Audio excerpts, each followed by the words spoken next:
बिस्मिल्लाहिर्रहमानिर्रहीम। अस्सलामु अलैकुम नाज़रीन, आज की इस वीडियो में हम आपको एक कांटों का वाक़या सुनाएंगे। हम आपको बताएंगे कि कांटों ने रोते हुए अल्लाह तबारक व तआला से क्या कहा। इस वाक़े को पूरा समझने के लिए आपसे हमारी ये गुजारिश है कि आप हमारी इस वीडियो को एंड तक लाजमी देखें। इस वीडियो को लाइक करें, शेयर करें और हमारे यूट्यूब चैनल को सब्सक्राइब करें।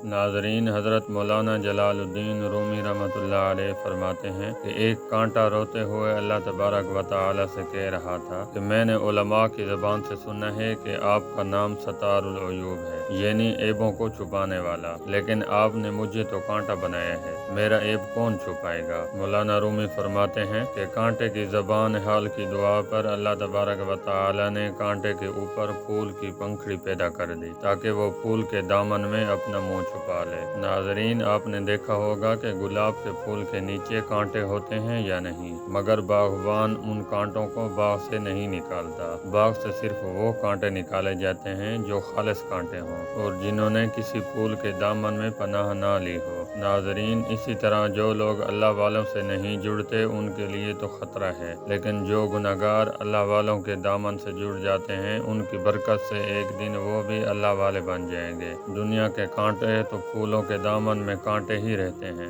लेकिन अल्लाह वाले ऐसे फूल हैं, उनकी सोबत में रहने वाले कांटे भी फूल बन जाते हैं। नाज़रीन, हम तमाम मुसलमानों को अल्लाह वालों की सोबत में बैठना चाहिए ताकि हम भी कांटों की जगह अच्छे बन जाएं। हम उम्मीद करते हैं कि हमारी आज की ये छोटी सी वीडियो आपको पसंद आई होगी। अगर हमारी आज की ये छोटी सी वीडियो आपको पसंद आई है तो इस वीडियो को लाइक करें, शेयर करें और हमारे यूट्यूब चैनल को सब्सक्राइब करें।